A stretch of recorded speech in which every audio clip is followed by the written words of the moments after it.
Fica aí, Caia. Que foi, Galina? Fica. Tu fica, né? Eu fico, né, Edson? Pode ficar, Caio.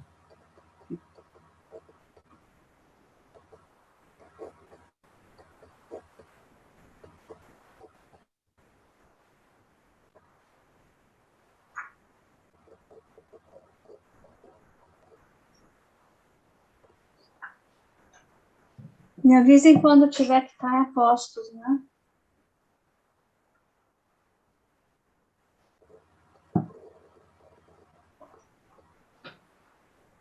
Tá, daqui a pouco nós já vamos começar, certo? Só vamos dar 5 minutinhos.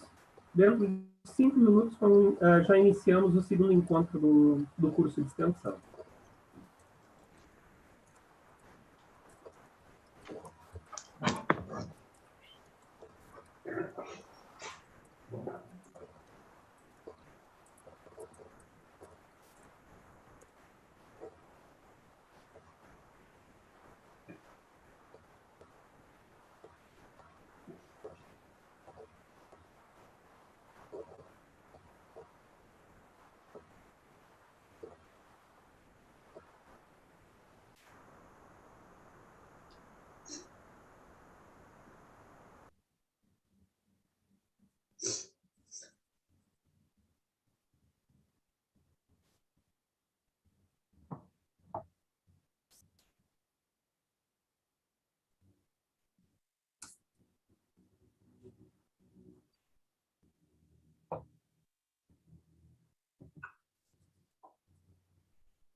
Daí fecho eu a câmera aqui?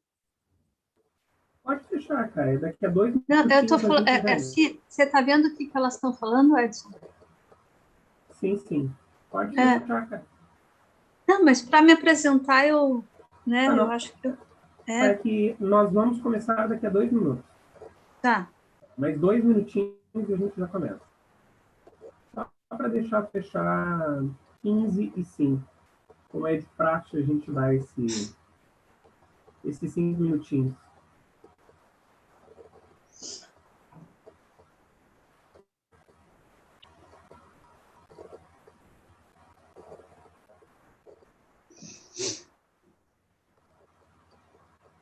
Caia, tá me ouvindo? Oi, tô. Tá. Não, queria ver se tu estava também. Tá, ok.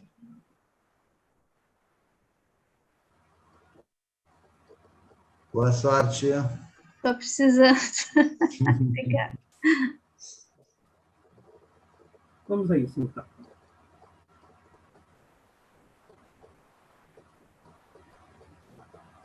Muito bem. Boa tarde a todas e todos. Muito obrigado por estarem conectados, então, no canal do YouTube para assistirem a palestra de hoje. Eu sou o professor Edson Cruxem, da Universidade Federal do Pampa, e nesse momento nós estamos iniciando o segundo encontro do curso de extensão universitária, as universidades medievais, a institucionalização do saber. Então, esse curso de extensão ele é promovido pela FACED, da Universidade Federal do Rio Grande do Sul, pelo Grupo de Estudos Medievais Vescapices, ou Vescapiches, e pelo Laboratório de Pesquisas e Estudos em História Medieval, o LATEME, da Universidade Federal do Pampa. Antes de iniciarmos, lembrar algumas informações, alguns avisos, né? Os links do YouTube são sempre diferentes, certo? Então, cada encontro vai ter um link próprio, por questões de segurança. Então, cada palestra tem o seu próprio link, que é enviado ao e-mail de todos os inscritos. Os links, eles sempre são enviados na noite anterior à palestra, ou seja, sempre na segunda-feira de noite, os inscritos recebem o link no seu e-mail. Uma informação importante: os ouvintes, eles sempre vão receber o link para conexão via canal do YouTube. Todos os ouvintes, nesta edição da extensão, os ouvintes sempre vão estar conectados, assistindo as palestras através do YouTube. Na sala Zoom, permanece apenas, ela está reservada para a organização do evento e para os palestrantes. As perguntas às palestras, como sempre funciona nessa extensão, as perguntas para palestrante, elas podem ser feitas através do chat do YouTube, certo? A qualquer momento. No final, as perguntas vão ser lidas para palestrante.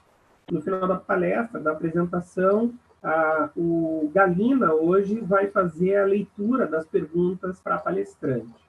A ficha de presença, a mesma coisa. A ficha de presença para extensão, ela vai ser disponibilizada no chat do YouTube ao final da palestra.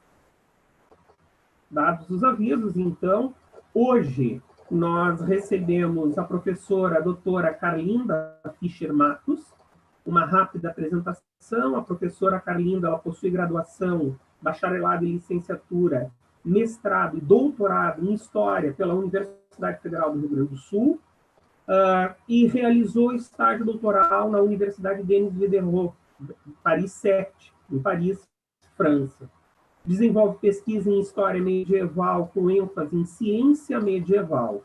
O foco da pesquisa da professora recai sobre a maneira como os homens do período medieval entendiam e explicavam os fenômenos naturais, a organização do corpo, sua relação com os demais seres. A professora Carlinda, ela foi coordenadora do GT de Estudos Medievais da AMPU do Rio Grande do Sul, é cofundadora e coordenadora do Grupo de Estudos Medievais Vésica Fiches. A professora Carlinda hoje, então, traz a palestra O Movimento das Traduções até o século XII e o Surgimento das Escolas e de Novos Centros de Saber. Caia, te passo a palavra para a tua apresentação. Muito obrigada, Edson. Para mim é um grande prazer sempre estar aqui, ainda tratando desses temas que nós gostamos tanto. E, embora seja um tema que eu venha percorrendo já há um bom tempo, para mim é sempre uma novidade, porque a gente sempre aprende quando elabora um trabalho. E a gente sempre elabora com muito carinho, com muita dedicação. E é por isso mesmo, partindo dessa colocação, que eu vou explicar por que eu mudei um pouco o foco, né? Eu ia trabalhar só com os movimentos de tradução do século XII. Contudo, eu me dei conta que as pessoas que não estiveram presentes seria uma continuação do evento passado na minha percepção, no que eu tinha pensado. Daí disse, não, eu vou contemplar também os novos que estão entrando agora, que vão começar, vão tratar desse assunto pela primeira vez. Muitos de nós não são historiadores, né? Não tem essa formação. Então, eu pensei, para não prejudicar nem os que estão entrando agora e nem os que já estavam presentes, eu pensei em mudar o foco. Vou passar rapidamente pelo início, né, do mesmo início que eu parti, da palestra anterior, mas vou focar vou fazer uma viagem, assim, sobre que textos, afinal, os medievais liam, e, sobretudo, que textos médicos eles tinham à mão. Por que textos médicos? Da outra vez eu falei sobre astronomia. Dessa vez eu pensei em falar sobre os textos de medicina, porque a medicina ela tem um estatuto diferenciado. Ela ela é uma arte mecânica que ela ascende ao patamar de uma arte, de uma disciplina dentro de uma universidade, né? Então, ela goza de um estatuto diferenciado, porque ela é prática e ela é teórica. Então, em que momento que dá essa passagem de uma arte mecânica para uma arte universitária, né? Isso é um caminho. ela não, só não pode lançar mão desse pensamento se não fizer esse recuo para entender de onde esses textos surgem, que desafios que eles promovem, né, eles propõem. Então, o título da palestra hoje, então eu vou fechar aqui, vou pedir licença, porque está atrapalhando a minha tela aqui. Como eu não sou muito mansa em computador, vou fazer assim, mas vocês vamos estar nos falando. Então, o título vai ser o movimento, não vai ser, o movimento das traduções até o século XII e o surgimento das escolas e de novos centros do saber.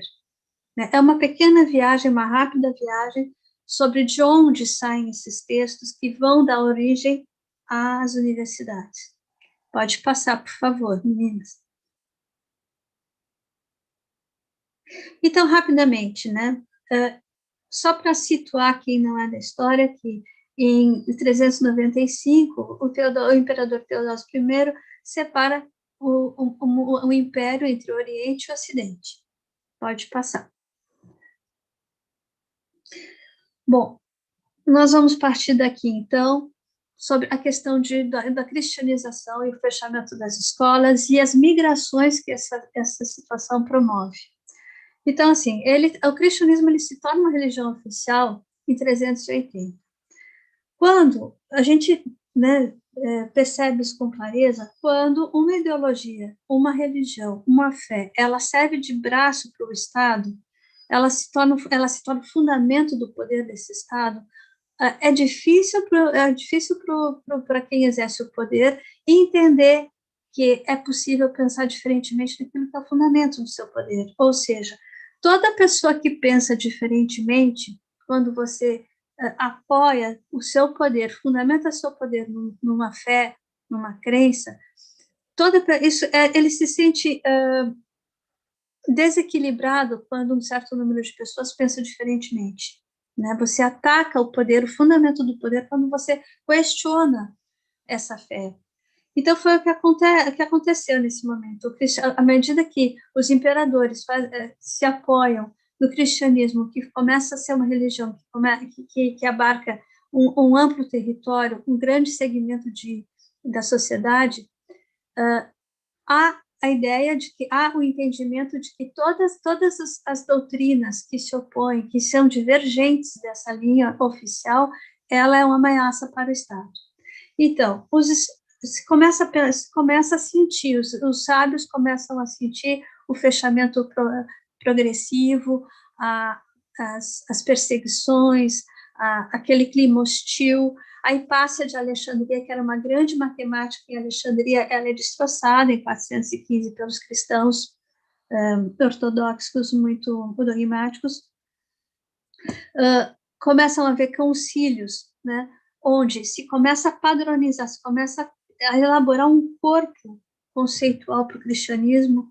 Então começam a se elaborar, começam a se fazer concílios onde são discutidas questões difíceis em relação às diferenças, e com isso nestorianos e monofisistas acabam sendo considerados heréticos. Já, se vocês lembram de Ario, lá em 325, no concílio de Nicéia, ele foi banido, ele teve que sair, ele foi exilado, e o arianismo foi considerado uma heresia. Da mesma forma, os nestorianos, os monofisistas, a partir dos concílios de Éfeso, de Calcedônia e de Constantinopla. Lá, o imperador bizantino I, o Zenão I, ele vai, em 485, ordenar o fechamento da escola de Edessa, em 529, a de Atenas, e sucessivamente, porque no Império Romano do Oriente pululam escolas, assim como no norte da África, assim como na Itália, pululavam várias escolas, né, de conhecimento e de formação de estudantes. Mas com o progressivo fechamento começa a haver uma migração desses sábios, desses estudantes, dessas formas de perceber o mundo que são diferentes, de todos esses cientistas, eles começam a migrar para o Oriente. Pode passar, por favor. Então, só para ter uma ideia de localização, Bizâncio, um dos concílios se dá em Calcedônia, que fica na frente de Constantinopla, que era o nome antigo para Constantinopla, pode passar. Aqui você tem Niceia, que eu acabei de mencionar, você tem Edessa, onde tinha uma escola, Atenas, que eu acabei de mencionar, o Concílio de Éfeso. Então, há uma migração dessas escolas que elaboram esses conhecimentos. A Alexandria, aqui onde Hipácia foi morta, e há então uma migração de textos, de estudantes, de mestres para a parte mais oriental do Império. Nós temos Edessa aqui, nós temos Nísibis aqui, e nós temos um pouquinho acima, nós vamos a uma cidade chamada Teodosiópolis, que fica exatamente na fronteira com a Pérsia. Pode passar, por favor. Então, por que Teodosiópolis é importante? Porque um dos maiores tradutores era de lá, viveu lá, que era o Sérgio Zalaí. Ele realizou a tradução do grego para o siríaco de 26 obras de Galeno, além de tratados de agricultura escritos de Aristóteles, de Porfírio, entre outros. Também, no século VI, 16 obras de Galeno, 12 de Hipócrates, foram migradas, foram traduzidas para o siríaco dentro dessa perspectiva. Elas foram guardadas, os sábios de Alexandria, eles elencaram, Galeno ele escreveu cerca de 150 obras. Dessas 150 obras, numa atitude de salvamento, os mestres pensaram num programa de formação de médicos em que 16 obras eram necessárias, faziam parte do programa oficial da formação de um médico. E essas obras migraram junto com esses estudantes e com esses sábios que, para se proteger e para proteger o seu conhecimento, começaram a ir para o Oriente. Um outro exemplo, Paulo de Egina. Né? Paulo de Egina, já posterior, no momento bem posterior, ele escreve 7 livros da arte médica, entre inúmeros outros livros, ou seja, essa obra foi uma referência porque ele fala da cabeça, ele trata da cabeça, desses cabelos até a ponta do pé, né? E essa obra serviu de farol para muitos estudantes, para muitos mestres, para muitas pessoas que estavam se formando na arte médica, né, nos momentos de fechamento. Só que essa obra, ela só foi ser traduzida para o latim no século XI, por Constantino o Africano. Eu coloquei em amarelo porque todas as obras que foram traduzidas por Constantino Africano virão a fazer parte do programa das universidades, das faculdades de medicina, lá na frente. Pode passar, por favor. Então, aqui, só para dar uma ideia, essa é a fronteira entre a Pérsia e o Império Bizantino. Então, você tem aqui Teodosiópolis, que fica do lado de cá, mas fica um passo para a Pérsia. Edessa está aqui bem pertinho também, e logo em seguida Nísibis, que foi um grande centro de estudos médicos. A Pérsia começou a receber todos esses estudiosos, que a maior parte eram médicos de profissão, que professavam o nestorianismo, embora o Sérgio, aqui de Teodosiópolis, ele fosse um monofisista, né? Então, monofisistas e nestorianos começaram a migrar, e a Pérsia ela recebia de braços abertos. Isso se dá num momento muito interessante, porque a Pérsia tinha, nesse momento em que isso começa a acontecer, ela tem uma sucessão de grandes imperadores extremamente cultos, bibliófilos. A Pérsia tinha bibliotecas por todos os lados, e ela estava exatamente no corredor de comércio, no corredor onde se trocavam conhecimentos, se trocava produtos, joias, coisas poderosas, produtos poderosos, inclusive fármacos, né? Essa questão aí dos chineses serem conhecedores de afrodisíacos estranhíssimos, né? Isso já era objeto de comércio desde priscas eras, né? Então, havia um comércio imenso de produtos, de fármacos, de ideias, de livros, ou seja, tudo que envolve a manutenção de uma vida cultural, né? Eu quero, antes de passar, fazer uma observação, que toda essa região do Oriente do Império Romano, do Império Romano, que não a Pérsia, mas também boa parte da Pérsia, se usa o siríaco. O siríaco é um dialeto da língua aramaica antiquíssima. Mesmo com o grego, mesmo com o latim, sendo línguas do Império, da parte administrativa, essas línguas, elas permanecem, essas línguas mais autóctones, elas permanecem como um substrato, e elas vão trabalhar esse magma cultural a partir dessas referências culturais primeiras. O siríaco não foi uma língua secundária, o siríaco foi uma língua de grandes qualidades, linguísticas, ou seja, ela tinha muitos recursos nas traduções. Então, a gente vai ver um árabe como Ibn Ishaq, Hunayn ibn Ishaq, que foi um grande médico, foi o segundo diretor da Casa da Sabedoria. Ele vai fazer questão de traduzir primeiro para o siríaco e depois para o árabe. Ele dizia que o árabe não tinha os mesmos recursos linguísticos que o siríaco. É uma língua extremamente refinada, é uma língua culta, então boa parte dos textos que chegaram até o Império Persa eram escritos em siríaco. Isso vai ter uma importância, a gente vai ver mais tarde. Pode passar, por favor. Isso. Aqui, só para dar uma ideia de que Nízib estava exatamente aqui na fronteira, né? E essa a divisão entre Império do Oriente e Império do Ocidente, Império Romano, né? Então, fica o Império Romano do Ocidente e Bizâncio, que é o Império Bizantino, e depois para lá o Império Persa. Pode passar. Gund-Shapur aqui foi como uma segunda sede do reino de Shapur II. Aqui foi o grande, dizem que foi a maior escola, a escola de medicina mais importante da Pérsia nos séculos 4 a 7. Aqui ela reunia tudo que vinha do Oriente e do Ocidente. Pode passar.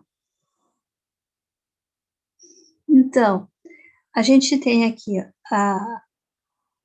aqui ficava Gund-Shapur, né? Aqui, ou seja, Bagdá, que viria a ser a Bagdá, a Pérsia, ela ficava, Ctesifon ficava aqui, que era a capital da Pérsia. Ela está exatamente no trajeto de todas essas linhas de comércio que acontecem, que são rotas que perfazem a Rota da Seda, que vai até a China, passa pela Índia, passa pela Pérsia, ou seja, ela reúne uma gama de conhecimentos, uma gama de produtos que é inaquilatável a capacidade de troca, o potencial cultural que essas trocas proporcionam. Pode passar. Bom, mas então o que está acontecendo por outro lado? Se estão todos indo para o Oriente, todos não, mas boa parte, a Alexandria continuou por muito tempo ainda sendo farol de cultura, né, para todo o Oriente, para todo o Ocidente, para uma boa parte do Oriente, né? Realmente ela era um manancial de informações, de textos, de conhecedores de todas as áreas do saber. Mas então, se estavam indo para o Oriente, esse movimento de migração, o que estava acontecendo no Ocidente? Então, a gente tem esse célebre acontecimento que são as invasões bárbaras, que é um marco, é uma convenção, 476. Eu fico pensando hoje, nós aqui, sinceramente, se aparecesse um disco voador dizendo, olha, a gente veio salvar vocês, eu digo, puxa, venham, podem descer, me levem daqui, pelo amor de Deus. Então, essa desestruturação desses laços sociais, eles fazem com que as pessoas sofram muito, elas querem ir para o campo, eu vejo todo mundo querendo ir para o campo hoje, porque tem disso de programas online falando sobre viver no campo, né?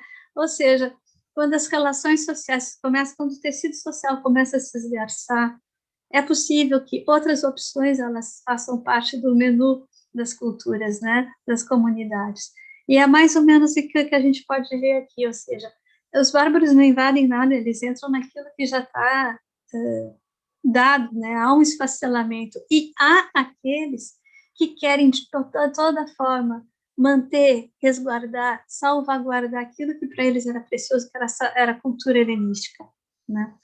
Então, há uma pulverização de mosteiros, ou seja, as pessoas, elas anseiam a uma onda de solipsismo, há uma onda de necessidade, em que as pessoas se sentem necessitadas desse afastamento da cidade, dos centros urbanos, elas procuram, né? Então, há um esfacelamento, há uma deterioração das relações urbanas, as pessoas, então há uma ruralização mais ou menos generalizada, alguns lugares mais, outros menos, mas o que é fato comum a todo esse território da Europa Ocidental, né, do Reino do Império do Ocidente, é uma atividade intensa dentro dos mosteiros. Os mosteiros se difundem, se multiplicam, e a tentativa é de salvaguardar aquilo que restou, né? Então, só que dentro de uma outra perspectiva, no que diz respeito à medicina, o que se busca quando se recolhe manuscritos, quando se recolhe informações, se procura uso prático, ou seja, eu tenho uma dor de barriga, eu preciso saber que planta cura, que pedra cura, que parte de animal eu posso usar, entregar para poder curar, né? Então, então, assim, não importa, você vê, assim, fragmentos, você vê compilações fragmentadas, ou seja, eu copio o que interessa, você vê essas cópias também a partir de escolas que são completamente díspares, como o metodismo, como o empirismo, como dentro de escolas médicas, né, como pneumáticas, como metódicos, todas as escolas de medicina, elas existiram durante o Império Romano, e os textos que foram salvaguardados, na verdade, elas são utilizadas, esses textos são utilizados, mas, assim, o que importa mais é a informação de que elas são portadoras do que propriamente aquilo que é o subsídio, aquilo que é o substrato que dá referência para aquilo que está sendo indicado, né? Então, ou seja, a ideia é vamos curar, né? Então, são textos fragmentados, descolados da sua matriz teórica, né? Na maior parte das vezes. Pode passar. Então, eu fiz peguei o que era mais importante. Na verdade, embora sejam exemplos do que restou, do que era importante dentro dos mosteiros, não foge muito disso, né? Podem ter umas 10, 20, outras no total a mais, mas, assim, a tônica é essa aqui.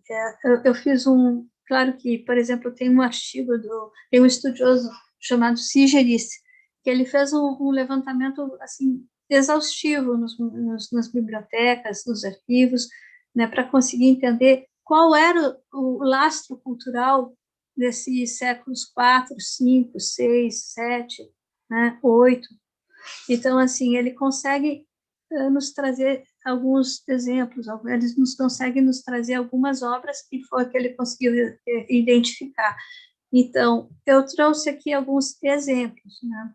Então, você tem, eu não vou citar tudo porque isso vai nos tomar tempo, mas só para que a gente possa ter uma ideia, né, de que tipo de literatura que sobreviveu, digamos assim, foram resgatadas dentro dos mosteiros.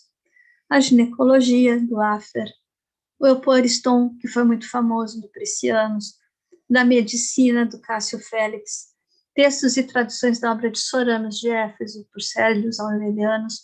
Esses 4 textos, eles sobreviveram da África, eles são oriundos da África, do norte da África, que existe uma quantidade enorme de cidades, uma quantidade enorme de centros, de escolas que produziam cultura, né? Mas o que se pode dizer do que sobrou dentro da área da medicina estão elencados assim, são exemplos como esses, talvez 1, 2, 3, 4 a mais, alguns exemplos a mais que poderiam ser somados a esses, né? Depois, então você tem exemplos de obras cultas escritas originalmente em latim, lembrando que as obras de ciências eram escritas em grego, as de medicina, como o grego estava sendo esquecido no Ocidente, né? Então, assim, se guardou com muito zelo aquelas que haviam sido escritas originalmente em latim. mas elas se orientam não para um público culto, elas já na sua origem se orientam, por serem escritas em latim, para um público que não domina o grego, que é uma língua cultíssima dentro da área da ciência. Você tem exemplos de obras escritas em latim por não médicos, mas endereçadas ao público culto, ou seja, embora sejam escritas em latim, elas visam abades, monges, pessoas que sabem ler e escrever, mas que não são médicos. O seu objetivo não é o domínio da arte, mas sim ter um conhecimento geral. Então, você tem o da Medicina, do Cornélio Celso, você tem essa obra das composições dos medicamentos do Escribânio Largus, a história natural do Plínio Velho, que vai ser famosésima, ou seja, há milhares de manuscritos que sobreviveram ao tempo, porque foi uma obra muito lida, muito compulsada. A Medicina, Ex Oleribus et Pomis, de Barcialis. Pode passar, por favor. Então, as obras médicas cultas traduzidas do grego para o latim, que era uma raridade, as obras de Hipócrates, o que se conhecia no século V, no século VII, no século VIII, ares, águas e lugares, das doenças das mulheres, semanas, da natureza do homem, do regime, prognósticos, aforismas, e uma série de textos apócrifos, ou seja, textos que são falsamente atribuídos a Hipócrates. Temos do Galeno muito pouca coisa, que sobrou dele, das seitas, a arte médica, de Pulsibus ad Tirones, e uma má tradução do Arigoclonen, de Mendendi Método, que é um tratado sobre as doenças oculares. Ou seja, só que desse tratado, a parte teórica foi suprimida. No Dioscórides, você tem a matéria médica, que são mais de 800, isso foi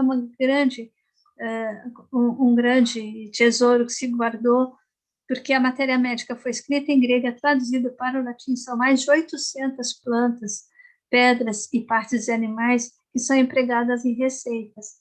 Né? Qual é a importância de ter sido traduzido para o latim? Porque é difícil você identificar o que uma pedra, uma planta ou uma parte de animal, se você só conhece o vocábulo, não tem o objeto para ser visto. Ou seja, não tem a planta na minha frente para identificar que aquela planta que eu chamo de X, o texto chama de Y. Né? A gente tem outros aqui, Rufus de Éfeso, Sorano de Éfeso, Oribásio, Alexandre de Tales. Então, são faróis, né, durante esse período. Pode passar. Então, obras em latim falsamente atribuídas, muito difundidas na Alta Idade Média.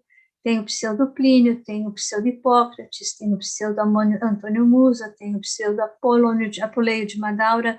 Esse Antônio Musa foi muito, muito, muito, muito famoso. Essa obra, ela iluminou muitos práticos, né, dentro dos mosteiros.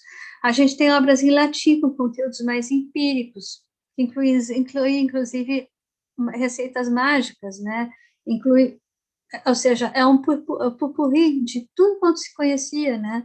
Ou seja, se curar é o que importa, vale tudo, ou seja, vale a receita mágica, vale aquela receita que passou de geração em geração, que tem um fundamento teórico, mas perdeu a referência teórica, ficou só a receita. Enfim, são essas obras de conteúdos mais empíricos, né? Depois, as enciclopédias escritas em latim para homens cultos, não práticos, como etimologias de Isidoro de Sevilha, o do Rerum Naturis, do Rabano Mauro. Ou seja, etimologias, ela fala de tudo, fala das plantas, fala das pedras, até os astros no céu. É muito interessante, porque se tem uma visão global, conjunta, assim, acerca do que eram as crenças mais dominantes nessa sociedade. E o Rabano Mauro, na verdade, ele copia muito das etimologias, no tanto de outros autores muito importantes da época, né? Mas, na verdade, ele basicamente se apoia sobre a obra de Isidoro de Sevilha. Pode passar. Então, como diz Daniele Jacquard, né, são, na maior parte, as adaptações, são adaptações, compilações e traduções que destinavam-se ao emprego imediato, destituídas de um substrato teórico e deslocadas do seu contexto bibliográfico de cunho médico. Daí ela diz, os conceitos fundamentais forjados pelos antigos haviam se perdido dentro de um saber fragmentado. Pode passar. Só que daí a gente tem uma outra opinião, que é muito interessante, porque é de John Riddle, que ele é um teórico, ele é um pesquisador acerca da medicina de substrato farmacológico, né? Ele fala que não se pode medir a medicina que era praticada nesse momento, né, cujo objeto era apenas a cura, né, tinham ideias muito muito abrangentes acerca do uso de medicamentos e acerca de processos de cura e de adoecimento.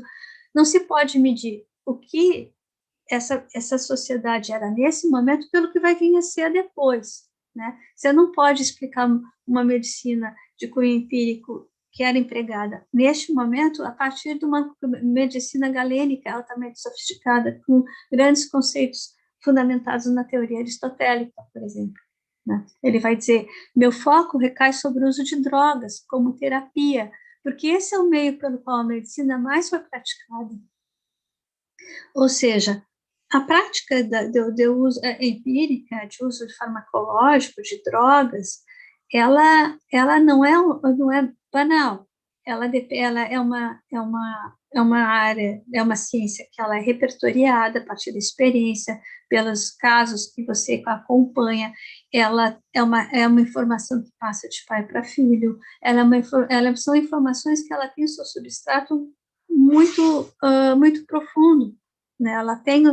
Ela se apoia em ideias de uso de senso comum, mas que exigem um certo manejo na explicação, ou seja, o manejo, a articulação de ideias que deem razoabilidade para o emprego daqueles suportes, daqueles objetos que você vai estar empregando para fazer as curas, para fazer o atendimento aos doentes, né?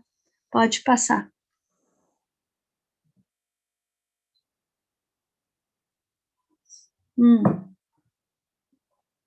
Então, os mosteiros são locais de trabalho espiritual, mental e de cura. Então, esses textos, eles iluminaram e deram suporte, sobretudo, para os mosteiros, casas de solidão para aqueles que desejavam sair do mundo e mesmo para aqueles que não tinham outra escolha, né? Ou seja, esses textos foram a garantia e deram o suporte para todos aqueles viajantes, para aqueles maltrapilhos, para aqueles doentes que acorriam aos mosteiros para conseguir esse benefício, né? Eis que em 529, o São Bento de Núrcia, na Itália, em Monte Cassino, e é importante esse local, que a gente vai reencontrar, nós vamos nos reencontrar com ele daqui um pouco, né? Ele funda um mosteiro que aparentemente poderia ser como tantos outros, né? Até que ele escreve a regra da sua ordem. O mosteiro do São Bento, ele tem um diferencial porque ele propõe, ele impõe aos monges que a lei, se isso aconteceu na prática ou não, não é o que está em questão, mas é o conceito que vai ter longa vida, né? Sobre um local onde você trata do espírito, você reza, você tem todo uma dedicação ao mundo espiritual, à vida espiritual, mas também tem que fazer face à sua subsistência, você tem que cantar, você tem que servir, você tem que fazer a hospitalidade daqueles que te procuram, mas também tem que estudar, ensinar e ser ensinado. Então, assim, ele introduz uma vida plena para aquela pessoa que está dentro do mosteiro. Ele tem que estudar. As primeiras instruções, elas são muito básicas, tem que aprender a ler e escrever, tem que aprender a fazer soma simples, uma aritmética banal, mas essa ideia vai se sofisticando, ela vai ocupar um lugar dentro da vida diária dos mosteiros. E isso é fundamental, né? Tanto é importante que com Cassiodoro, que foi quase contemporâneo dele, né, os mosteiros passam a ser mais do que centros de introspecção. O Cassiodoro, ele foi um cônsul, ele sucedeu Boécio, a gente vai voltar um pouquinho lá no Boécio, que foi anterior a ele sucede imediatamente o Boécio foi morto, foi executado em 524, 525, ele passa a ser o mestre de ofício, é o posto mais alto na hierarquia administrativa do Império, e ele trabalha, ele está, nesse momento, servindo ao imperador Teodorico, ao rei Teodorico, né? Teodorico I, que é um ostrogodo, e ele está exatamente no centro de uma série de assim como o Boécio, uma série de conflitos, ou seja, o imperador do Romano do Oriente que precisa dividir seu espaço com o do Ocidente. São romanos contra bizantinos, em oposição a bizantinos. São cristãos arianos em oposição a cristãos ortodoxos. É uma elite que apoia Bizâncio contra uma elite que suporta que dá suporte ao rei ostrogodo, né? Ou seja, há um enfechamento de conflitos. Ali, Cassiodoro é o homem da vez ali, ele é o mestre de ofício e é ele quem é o Relações Públicas que tenta organizar esse conjunto. Só que em 540, os bizantinos resolvem tomar efetivamente o sul da Itália, a capital do reino ostrogodo é Ravenna, e em 538 eles tomam Roma, em 540 Ravenna, e com isso os reis ostrogodos são obrigados a sair, são exilados, vão para Constantinopla junto com essa elite, com esse séquito que faz parte da sua corte, porque eles temem que eles, ficando na região, eles consigam urdir novas alianças para se opor ao domínio bizantino. Então eles levam os ostrogodos para Constantinopla, onde Cassiodoro vai passar anos na sua vida, até 555, isso aqui são 15 anos ele vai passar em Constantinopla estudando, reunindo textos. E ele, quando consegue a dispensa, quando se aposenta, consegue voltar para sua casa, ele não volta para Ravenna, ele volta para sua terra de origem, que é Esquilace. Lá ele constitui um mosteiro, né? Ele vai... isso aqui é um mosteiro que se utiliza dessa brecha que São Bento institui e vai criar um centro de informações, um centro de recolha de todos os manuscritos. Ele recolhe muitos manuscritos. Ele mantém um conjunto de monges fazendo cópias, fazendo a salvamento da cultura. Essa ideia dele, e assim como de Boécio, é fazer esse salvamento da cultura helenística. Então, ele tem uma biblioteca que ele diz que essa biblioteca deve servir a todos aqueles que queiram conhecer a cultura grega e ajudar a traduzir para que ela seja lida pelas gerações que se sucedem. E, então, vai ser um centro de referência, o Vivário, né? Além do que, ele também dá atendimento aos doentes. Então, ele institui uma escola de medicina que faz uso desses aportes teóricos que estão dentro dessa biblioteca, né? E isso seria extremamente importante se, né, os lombardos não tivessem invadido todo o sul da Itália, tomando todas as cidades dos bizantinos e destruindo tudo que vinham pela frente. Não sobrou nada de Vivário, uma lástima. Mas esse movimento, ele frutifica em outros como ele, ou seja, não é a única biblioteca do momento, não é o único esforço, esse esforço, ele cria sementes, e é assim que a cultura helenística, as culturas, de uma forma geral, elas vão ter continuidade no momento seguinte. Pode passar. Bom, isso é a Esquilácia, só para nos alegrar os olhos, né? Lá em cima estava o mosteiro, lá embaixo aquele mar azul maravilhoso, Esquilácia está aqui, né? Está na sola da bota. Pode passar. Então, Boécio, ele não diz respeito, ele não tem uma relevância assim tão sobrenatural para a medicina, porque ele lida mais com o quadrívio. Esse é o interesse dele.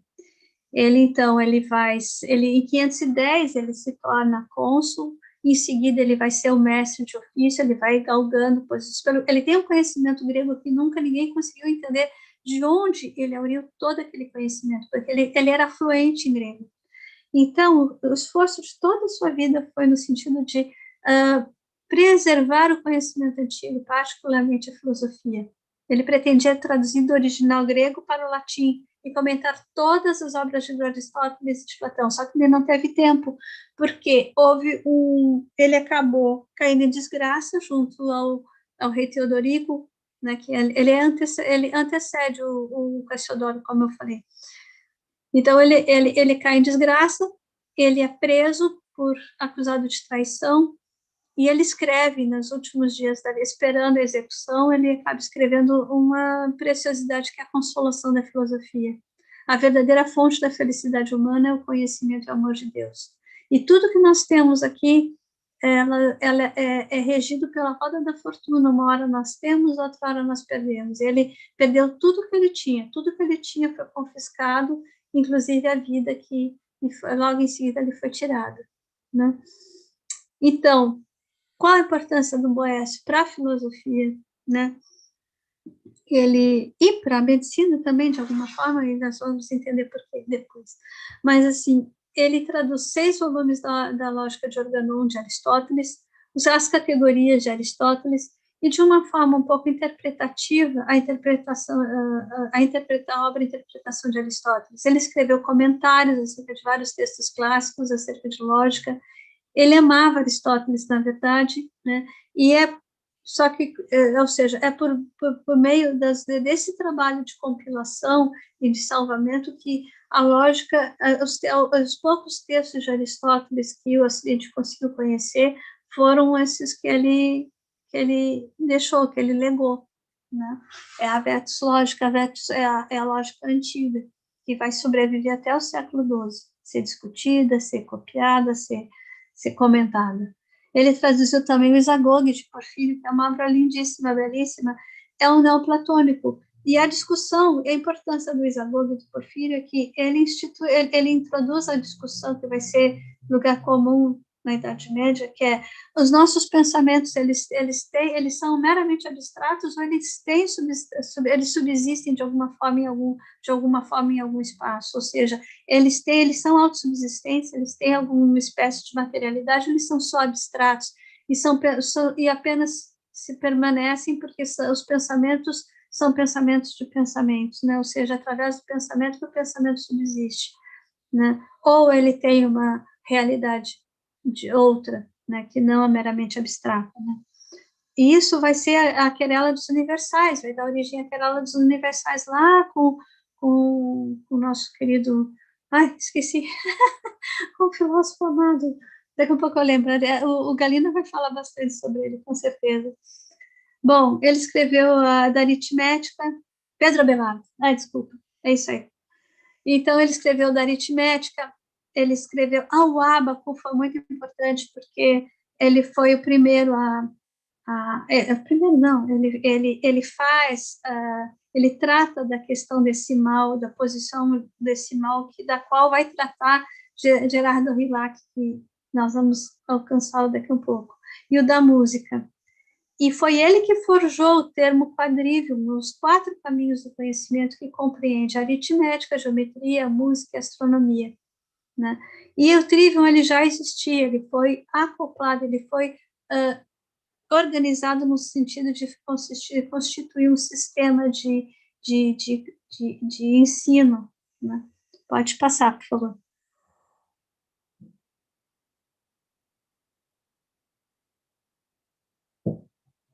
Bom, isso está acontecendo no Ocidente. Entre o Império Romano do Ocidente, do Oriente e a Pérsia, há uma disputa contínua, e esses dois impérios se desgastam.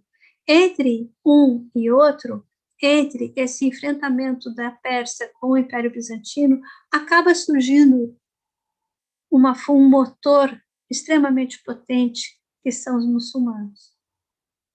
O início da era muçulmana ele se dá em 622, quando o Maomé sai de Meca para Medina, né? A expansão do território vai ser uma coisa veloz. Lembrando que, embora sejam tribos, sejam homens do deserto, por aqui passa uma gama absurda de valores em produtos. O próprio Maomé era comerciante, né? Vem de uma família de comerciantes, casa com uma mulher que vem de uma família muito rica de comerciantes, ou seja, há um motor de ação impulsionado por recursos, né, que vão dominar. Em 50 anos, eles chegam até a Índia. 70.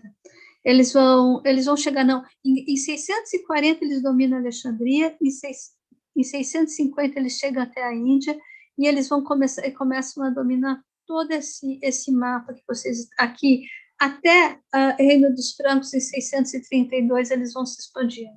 732, quando Carlos Martel impede a expansão e faz com que eles recuem para a Espanha, né? Ou seja, é o maior império da época e o quinto maior da história do mundo, né? É o quinto maior império que se constituiu, né?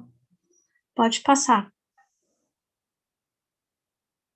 Então, só para a gente não se perder, né?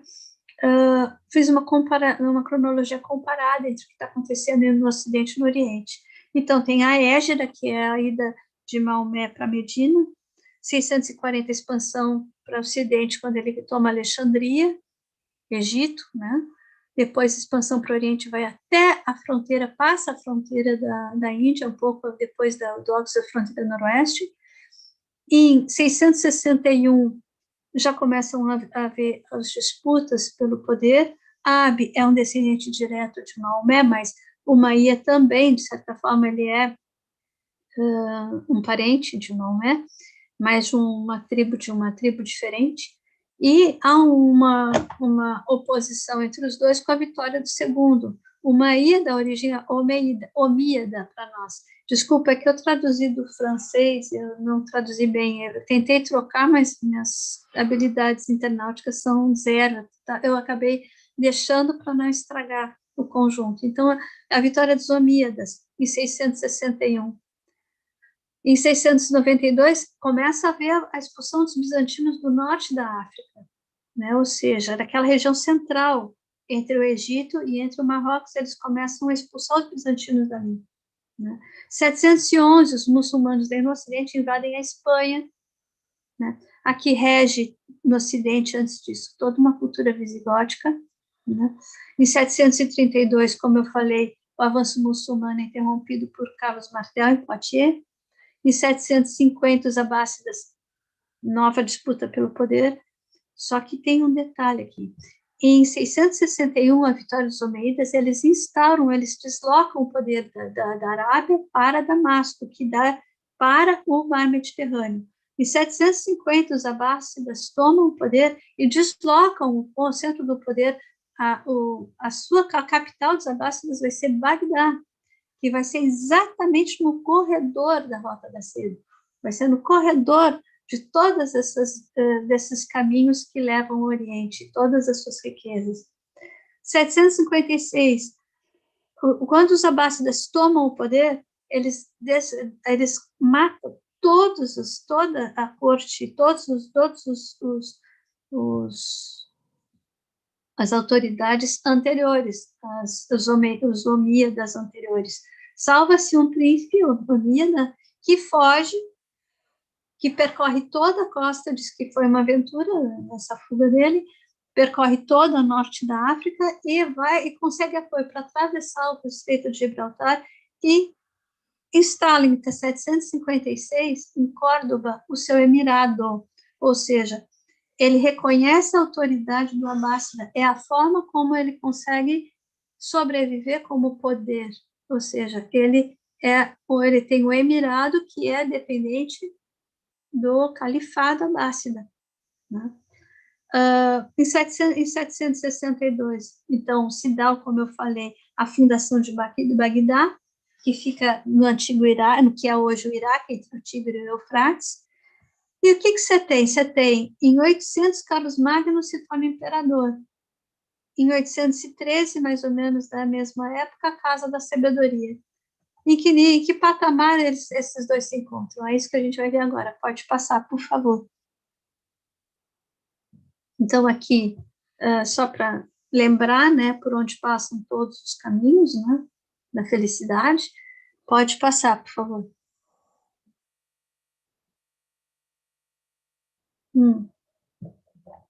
Então, estando em Bagdá, com esse império imenso, essa expansão produziu uma gama de possibilidades culturais de riqueza inaquilatável, tanto para os conquistadores, mas também para os territórios conquistados. O que é interessante é que os árabes, eles não fizeram uma colcha de retalhos, eles foram absorvendo e constituindo uma cultura particular, uma cultura própria, que fez uso de todos os recursos que eles puderam se apropriar, dos quais eles puderam se apropriar. Então, a gente falou bastante sobre tudo que envolveu ao adentramento dos árabes na Índia, desde ao zero, foi uma das conquistas mais importantes, um dos aprendizados mais importantes. Você não consegue fazer um cálculo gigantesco, astronômico, cálculo da posição de planetas, quer dizer, consegue, mas tem técnica, né? Mas o zero, ele catapulta o cálculo. Com os indianos, os hindus, eles conseguiram fazer uso de senos, de cossenos, de tangentes, cotangentes, ou seja, são fórmulas que conseguem catapultar o raciocínio matemático para conseguir calcular grandezas muito superiores àquelas com as quais a gente está acostumado a manipular, né? A mexer, a empregar, né? Então, os árabes, eles conseguem se apropriar disso, né, e conseguem também trazer para os territórios conquistados aquilo que eles absorveram de outros lugares. Então, é extraordinário isso, é por isso que esse momento da expansão árabe, ele é tão interessante, ele é tão particular, porque eles trazem luzes para a humanidade, né, como um todo. Aí diz o Albert Rouhani, que é um grande estudioso da história dos povos árabes, né? No momento em que os abássidas juntavam as terras do Oceano Índico e do Mediterrâneo numa única área comercial, também as tradições gregas, iranianas e indianas eram reunidas, né? É de uma grandeza extraordinária isso. Pode passar, por favor. E é essa grandeza que vai alimentar a Casa da Sabedoria, como eu coloquei ali atrás, né, 832 em Bagdá. Isso se dá com Harun al-Rashid, que é um S, não é um C, desculpa, e Al-Mamun, que é o segundo filho de al-Rashid, né? Então, eles são bibliófilos, eles reúnem uma biblioteca gigantesca, mas não é a única biblioteca, é a principal, mas há bibliotecas em todas as partes, essa é a ideia, né? E teve como dirigentes Mazavaí, que era um médico nestoriano, que nasceu em Kufa, Iraque, ou seja, entre o Tigre e o Eufrates. Ele não foi muito longe, não saiu de muito longe para ir trabalhar na corte, que estava em Bagdá. O Hanaim ibn Ishaq, também Ira, no Iraque. Este aqui, todos eles são extraordinários. E o Tabit ibn Qurra, Arran, Turquia, a gente passou, que ficava no Império Romano, do Império Bizantino, Este cara, ele era um sabeísta. Os sabeístas, eles fazem culto aos planetas.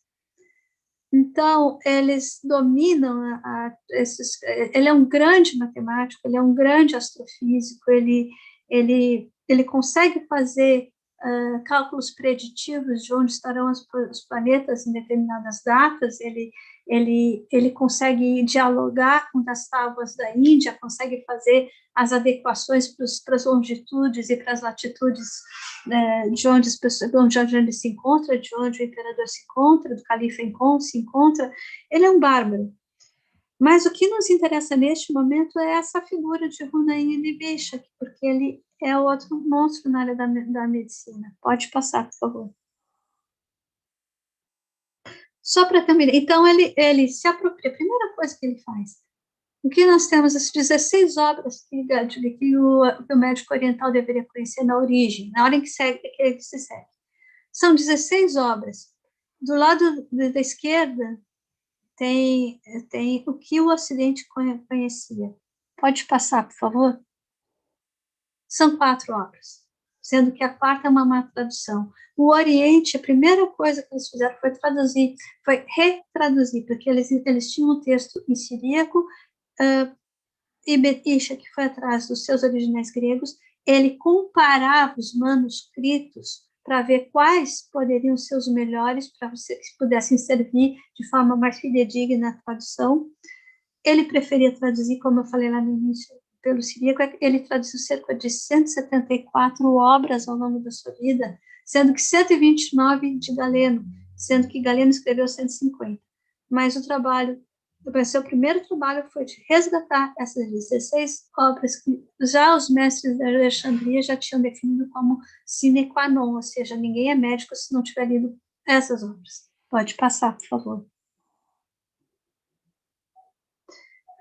Então é um trabalho de equipe, né? É um trabalho de equipe. Ele tinha uma equipe e o que é importante ter em mente? Nem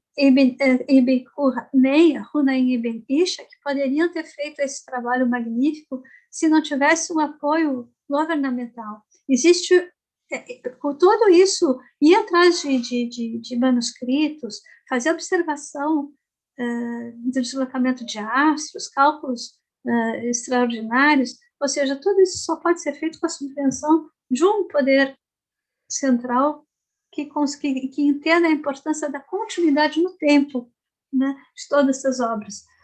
Isso não são poucos recursos que conseguem juntar essa gama de sábios, uma gama de estudiosos que discutem esses textos, né, e que consegue fazer a manutenção, não só a manutenção física das equipes, mas também dos documentos, né.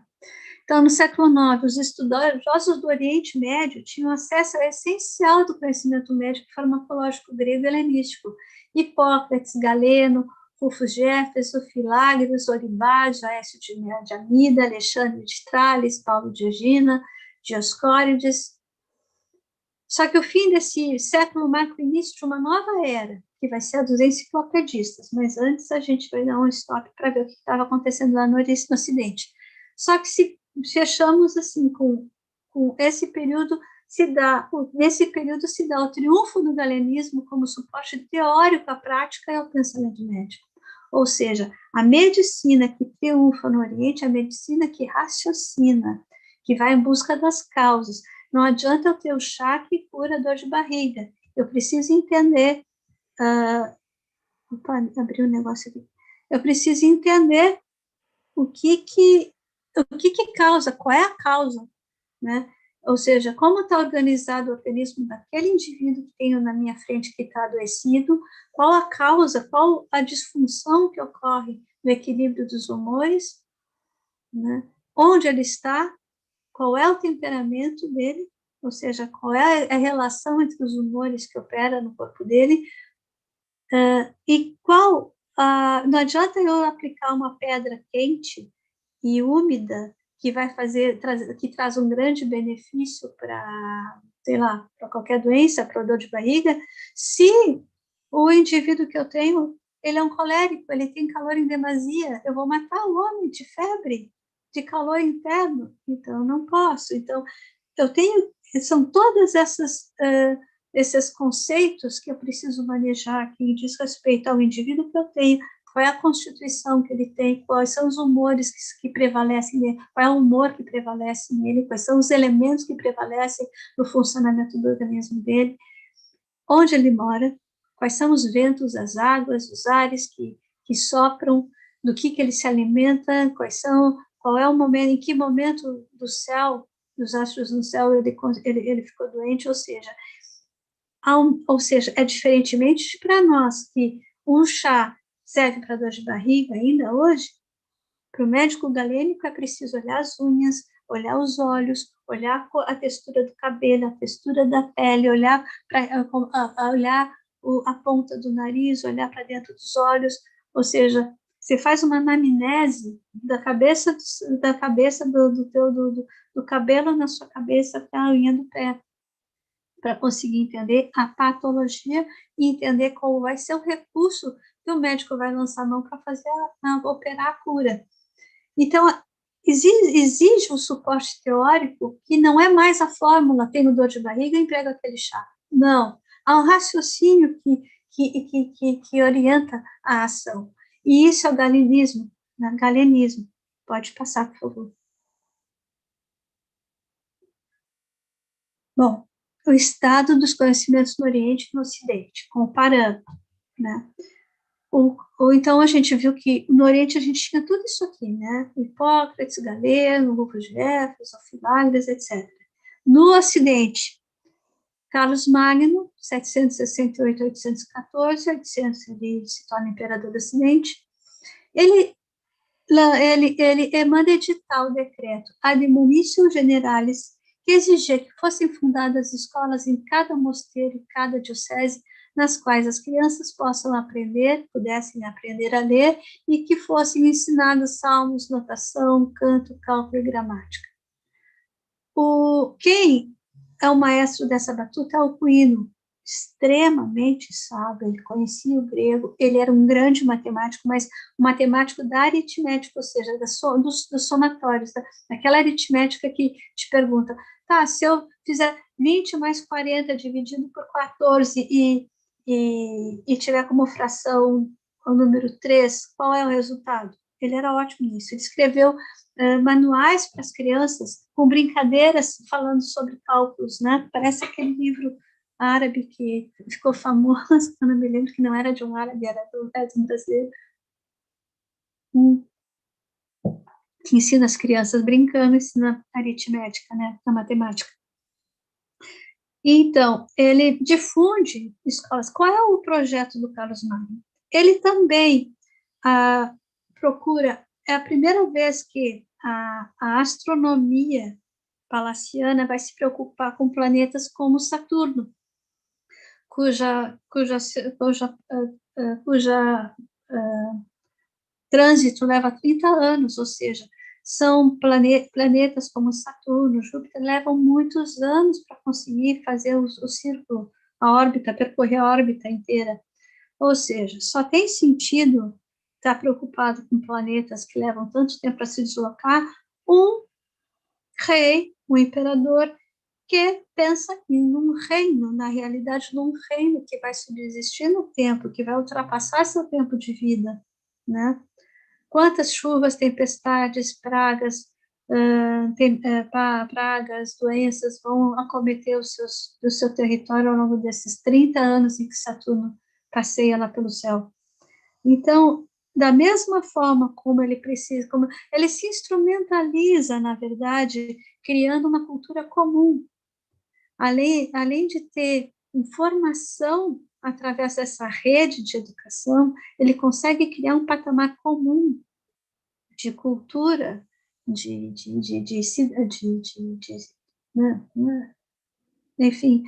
de súditos, né?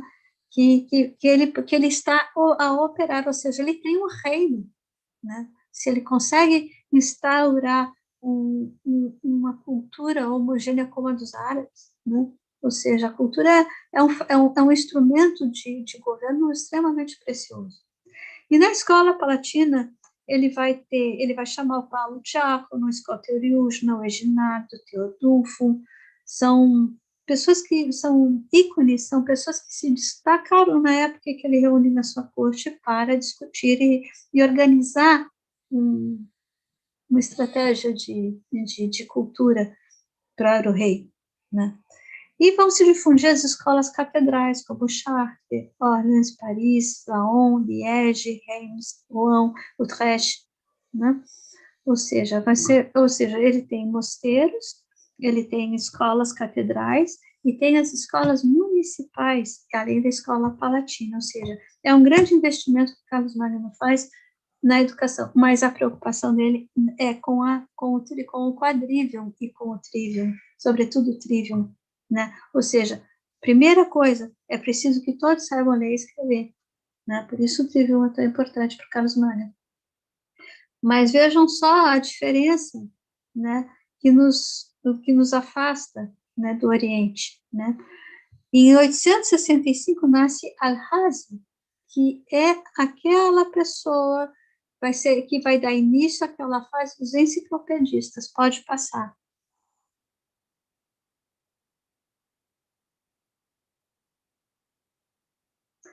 Então, assim, no Ocidente, a medicina ainda não ocupa qualquer lugar entre as artes liberais. A existência de um ensino médico na escola de Chartres é um caso excepcional. Faltou o pele.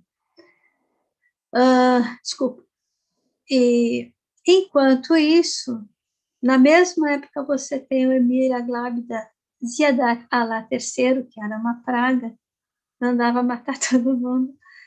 Ele traz para trabalhar na corte sábios absolutamente renomados como Ibn Tihma, que vai cair em desgraça e vai ser executado logo em seguida, lá em 1909, e o Ishaq al-Ishaili, que também era chamado Ibn Ben Salomão, né, que ele traz do Egito.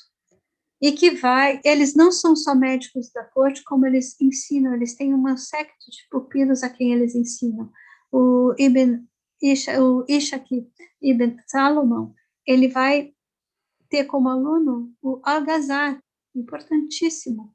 É ele que vai esquadrinhar as composições, os humores das composições a partir dos elementos, dizendo qual o grau de calor que tem, qual o grau de umidade que tal superfície tem, qual o grau de secura, qual o grau de... Enfim, ele faz um estudo das 4 graus que cada elemento possui, cada composto possui, né? Por isso é importante, ou seja, é importante conhecer quão quente, quão seco, quão frio, quão úmido, enfim, é um fármaco para poder aplicar na medicina.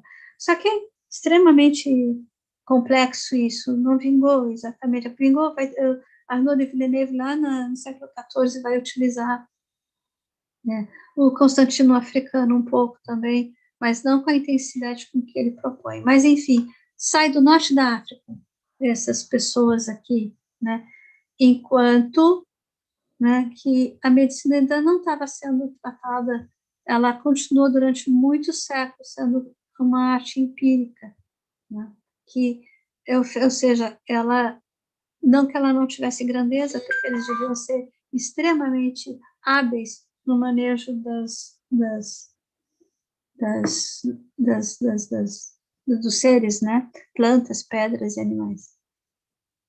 Então, assim, a medicina do Ocidente passa a ter essa possibilidade quando ela começa a se perguntar pelas causas, como faz a ciência, quando o saber empírico e fragmentado, preocupado em dar soluções diante de problemas práticos e concretos, passa a abrir caminho para a elaboração de um sistema explicativo acerca dos processos orgânicos e as causas do adoecimento.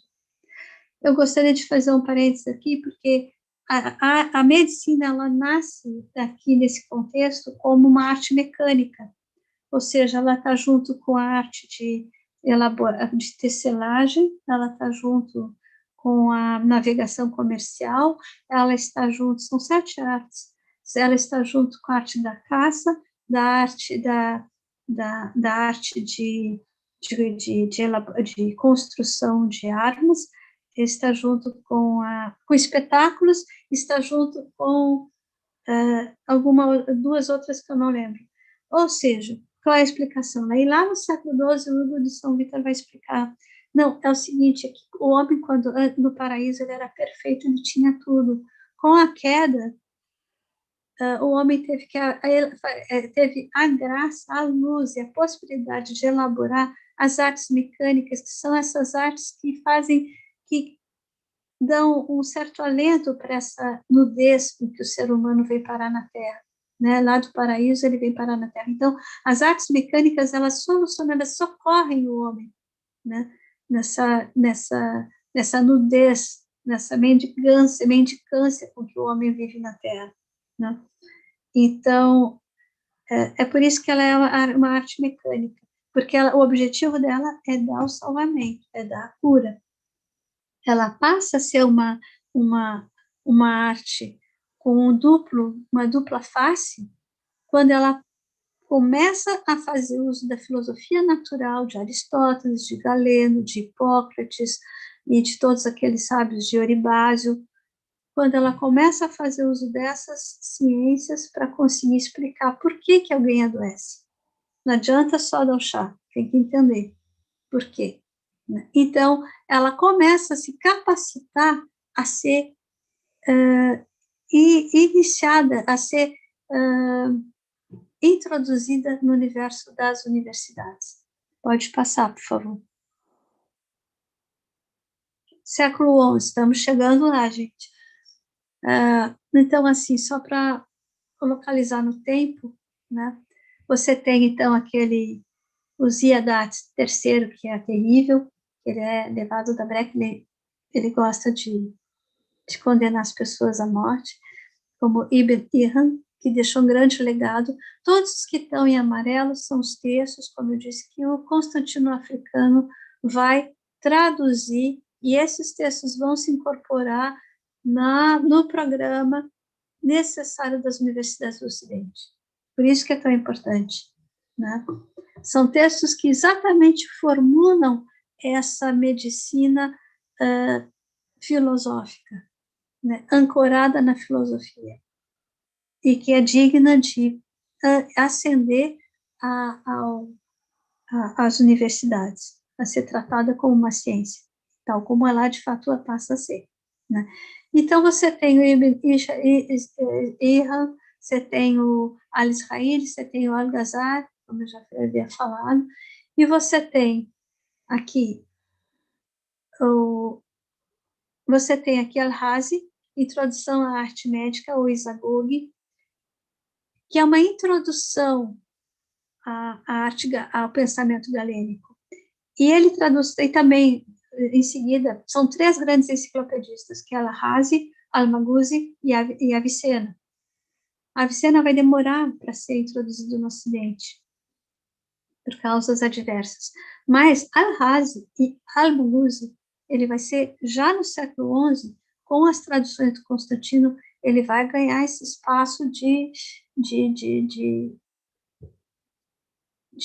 universalidade da ciência. Não.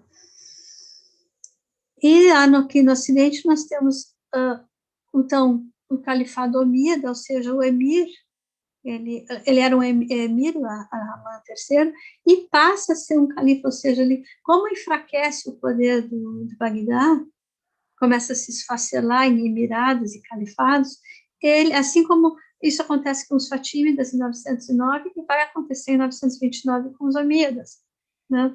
E ele vai inaugurar um momento em que ele tem trânsito com as cortes. Por exemplo, ele não poderia, enquanto emir, mandar uma embaixada até Bizâncio. Ele tinha que passar por Bagdá primeiro, e Bagdá não se dava com Bizâncio. Então, quando ele se alça a condição de califa, ele começa a mandar embaixadas para várias partes do espaço muçulmano, né, e alures.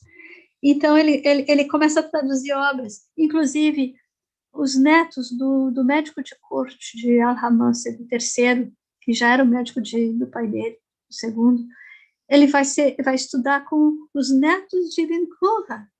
Eles vão ficar 10 anos lá, então há uma intensa troca dessa juventude que sai ali do califado omíada do sul da Espanha para ir estudar lá no Oriente, né? E voltam extremamente qualificados, né? Eu esqueci de dizer, assim, Al-Maghuzi é importante porque ele aprofunda, ele já não é mais uma iniciação. O seu objetivo era escrever uma obra que reunisse os princípios do galenismo, as causas que levam ao adoecimento, os prognósticos, os tratamentos de forma didática, profunda e abarcadora. Pan é todo, Tegni é arte, então é uma arte completa, a arte do todo. Então, assim, Al-Razi foi uma introdução, Al-Maghuzi foi um aprofundamento, é por isso que Constantino escolhe essas duas obras, né? Então, nós temos aqui também, só que de uma forma, Geber Donrilá, que vai ser o futuro Papa Silvestre II, ele que introduz o zero, é ele quem quer construir instrumentos de avaliação, de mensuração de astros, como é que é o nome? Daqui a pouco eu lembro. Então, assim, o Geber Donrilá, então, ele vai estudar, ele estuda durante muitos anos no mosteiro de Ripoll. Pode passar. Está aqui Ripoll, ó, século XI, está aqui. Eu não sei se a minha flare eu consigo, eu acho que não, né? Então, Santa Maria de Ripoll. Então, exatamente todos esses mosteiros estão na fronteira entre a Espanha e a França. E é esse corredor que é no século XII, essas bolinhas vermelhas, mas elas já estavam ali no século XI, né? A maior parte, outros até desapareceram. E é esse corredor aqui, que vai até o Languedoc, que difunde, começa a difundir essa medicina, essa cultura, essa astronomia, toda essa cultura dos muçulmanos, que os muçulmanos aportam. Pode passar. Bom, você tem, então, ainda no século XI, as taifas, ou seja, o califado, em pouco tempo, você vê, foi em 929, 1031, ele já estava se esfacelando em pequenos reinos. E esses reinos eram muito ricos, eles eram muito, tinham cortes com muitos sábios, tinham bibliotecas maravilhosas, eles tinham todo um passado de investimento cultural, do qual eles gozavam agora, né? Inclusive, Azarquiel, né, começa em Toledo e continua em Córdoba, né? Ou o contrário. E ele formula a teoria da trepidação, aqui adaptando do Oriente, é extraordinário, é um grande matemático, um grande astrofísico, né? Enfim, aqui a cultura viceja. E no norte da África, né, você tem o Constantino, que ele sai de Cartago e vai encontrar exatamente o Monte Cassino. Eu disse lá atrás que ia ser uma coisa importante. O Bento de Nursia, ele funda o mosteiro em Monte Cassino com aquela especificidade. Ele faz jus, a história desse mosteiro faz jus à sua especificidade inaugural, né? E vai ter, em Salerno, tem o arcebispo Alfano I, que ele é um grande tradutor, ele é um grande conhecedor do árabe, ele é um grande conhecedor, ele conhece alguma coisa do grego, e ele procura fazer as traduções, ele procura tradutores, ele monta uma biblioteca, ele monta um sistema de traduções, né, de corpo de tradutores. O Desidérios é o abade de Monte Cassino, que vai ser o futuro Papa Vítor III. Os dois são parceiros nessa empreitada, né? E o Constantino Africano, ele chega a convite, ninguém sabe exatamente se a convite ou como que ele chega, né, até Monte Cassino, mas o fato é que ele se apresenta para serviço de Salerno, ele chega com várias obras debaixo do braço, em árabe, para traduzir para o latim. E as obras que ele começa a traduzir são aquelas que eu mencionei ali. Pode passar, por favor.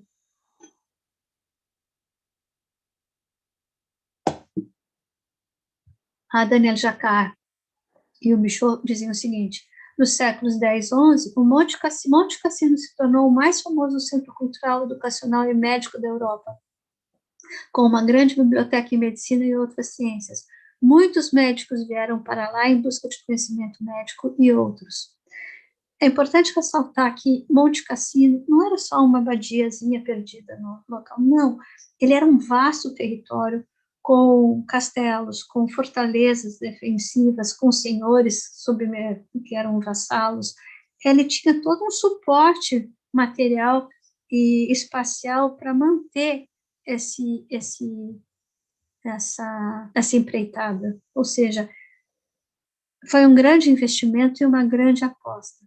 Né? Pode passar, por favor. Aqui está Monte Cassino, desculpa, pode voltar ali. Aqui está Monte Cassino, Salerno, Nápoles do Meio. Então, elas estão bem próximas. Pode passar, por favor. Bom, e finalmente, século XII, né? Mas ainda tem um chãozinho, né? A gente começamos pela tomada de Toledo pelos cristãos. Ou seja, os cristãos, quando tomam Toledo, eles têm um universo a seus pés. Não que não tivessem contato com esse universo antes, mas o que acontecia?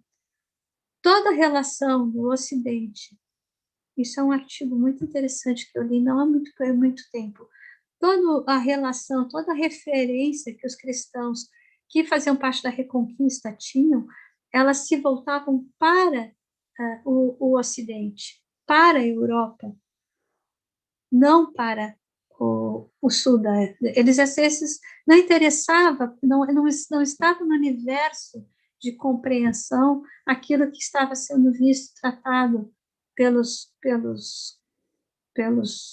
muçulmanos da Espanha, né? Ou seja, para você se voltar e valorar alguma coisa, tu tem que saber o que tu quer ver, né? Tem que estar aberto para aquilo que está sendo desenvolvido e dito no sul pelo outro, né? No caso, o sul, né? Então os almorávidas, eles começam a perder a coesão já em 1124, 1127, né? E em seguida, desculpa, eu atropelei, 1085, a tomada de Toledo pelos cristãos, reação dos almorávidas que entram, invadem a partir de Fez, a partir do sul do norte da África, eles invadem o sul da Espanha, né? E ficam um bom tempo, né? São muçulmanos rígidos, né? Mas que aos poucos vão se flexibilizando, né? Só que em determinado momento, apesar de ter uma convivência harmônica com os cristãos e com os judeus que já estavam ali autóctones, em algum momento que eles começam a não ser vistos, eles começam a não mais ser vistos como bons companheiros, né? Em 1124 começam as rebeliões, né? Eles fazem um acordo com o rei de Aragão, dizendo que vão abrir os portões para que eles possam entrar nas cidades dominadas pelos muçulmanos, e aí eles começam a ser exilados, deportados para o norte da África. Aí começa, né, esse êxodo dos sábios para outros reinos, ou seja, para Fez, para Cairoã, para Cartago, para Egito, né? Ou seja, eles começam a se evadir. Aí, em 1146, é a vez dos almohadas. Os almohadas aproveitam esse enfraquecimento dos almorávidas e entram, né?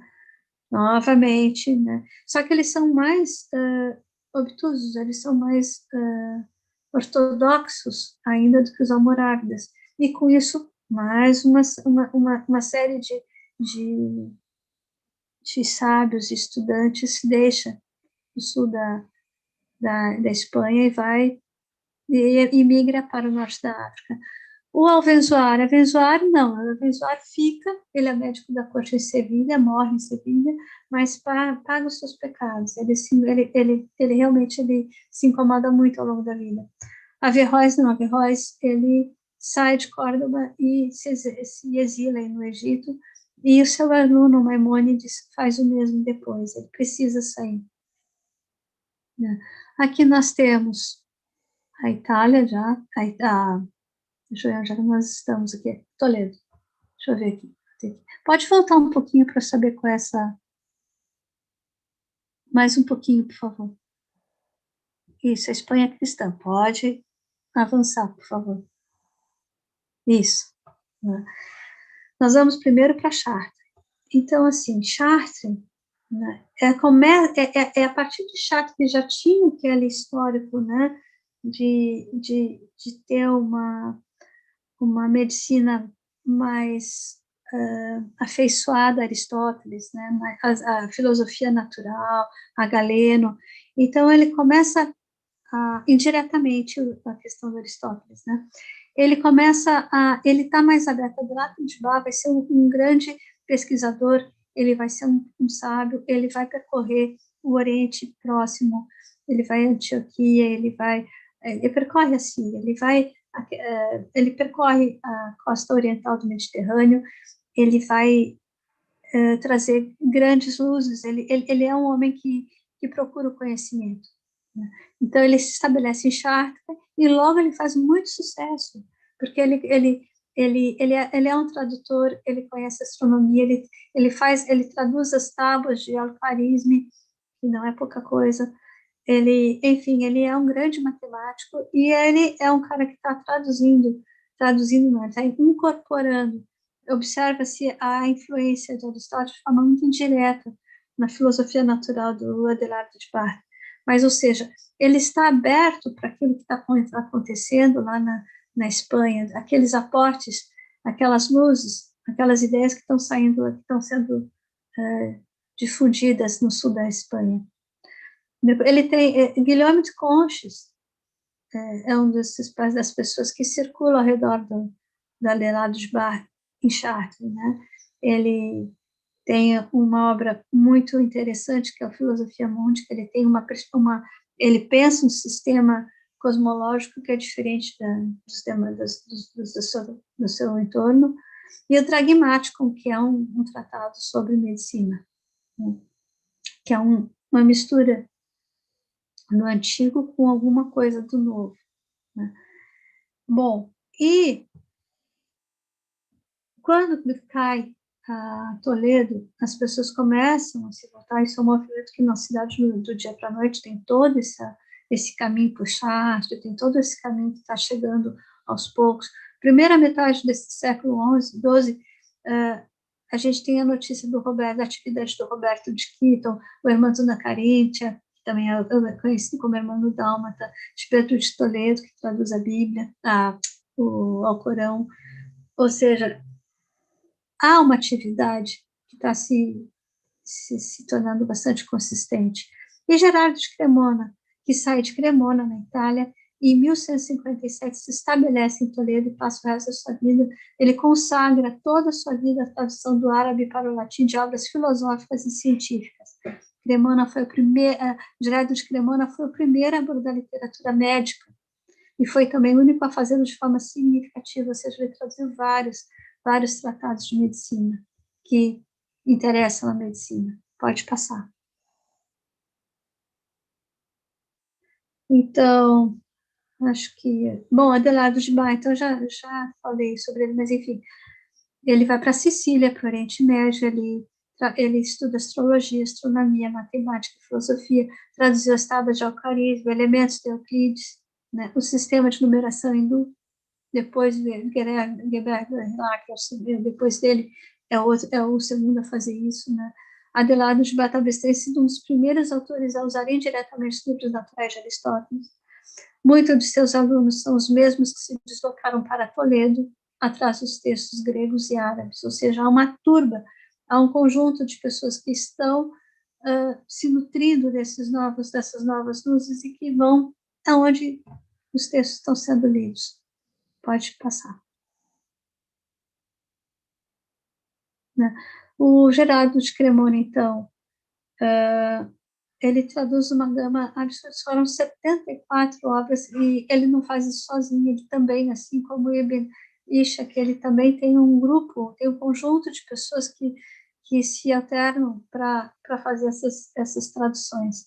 Ele traduz Razes, né, o livro para alma sorda, a divisão das doenças, ele Razes aqui, está escrito diferentemente, mas é o próprio Razes lá de trás. Introdução, que é o Isagogo, que eu mencionei, né, da doença das articulações, da doença das crianças, da preservação contra a doença da pedra, antidotário. O Aviceno Canon, ele é o primeiro a traduzir Canon, embora ele só vá ser introduzido na medicina do Ocidente bem depois, né. O Serapion, o Ibn Mafid, o Al-Kindi, bem interessante, Al-Kindi, muito bacana. Albucacis, a prática, ele é um cirurgião. Hidwan, o comentário ao Tegni, a arte médica de Galeno. Pode passar, são as principais. E aí diz assim a Jacquard, o ensinamento universitário se apoia sobre essas traduções. Ele foi dependente da atividade dos tradutores dos séculos XI e XII. A entrada da medicina nas universidades e seu reconhecimento enquanto disciplina independente, ensinada nas faculdades, que lhe eram exclusivamente consagradas, constituíram uma novidade que a interpretação salermitana das traduções de Constantino africano tornou possível. Dotada de um estatuto intelectual, ligada por seus fundamentos à filosofia natural, a medicina se libertou do caráter mecânico que lhe era atribuído até então. Pode passar. Então, para falar do que movia esses estudantes em direção a Toledo, o Daniel de Morley, ele explica assim sua partida para a Espanha, onde ele se tornou o discípulo de Gerardo de Cremona. A paixão pelo estudo me fez deixar a Inglaterra. Eu permaneci algum tempo em Paris, mas como em nossos dias era Toledo a cidade em que o ensinamento dos árabes, que consiste quase que inteiramente na arte do quadrivium, então eu me apressei, vou ler alguma coisa, eu me apressei em me deslocar para ali e para ali escutar as lições dos maiores sábios filósofos. E assim finaliza minha apresentação. Eu peço para passar, eu acho que pode ter alguma coisa a mais, a bibliografia, e mais o meu muito obrigada. Eu espero que tenha sido útil, espero que eu não tenha passado muito do tempo e que tenha sido clara as minhas ambições. Muito obrigada. Estou disponível para as perguntas, quem tiver. Caia, você está me ouvindo? Uhum. Oi. Tô. Caia, parabéns, muito obrigado, né? Grande apresentação, aprofundada, como é de praxe, né? Caia faz parte desse tipo de doutora que penetra profundamente, não gosta da superfície, ela precisa realmente aprofundar, e esse é parte do perfil, né? Da doutora Carlinda Fischer Matos. Obrigado, Caia.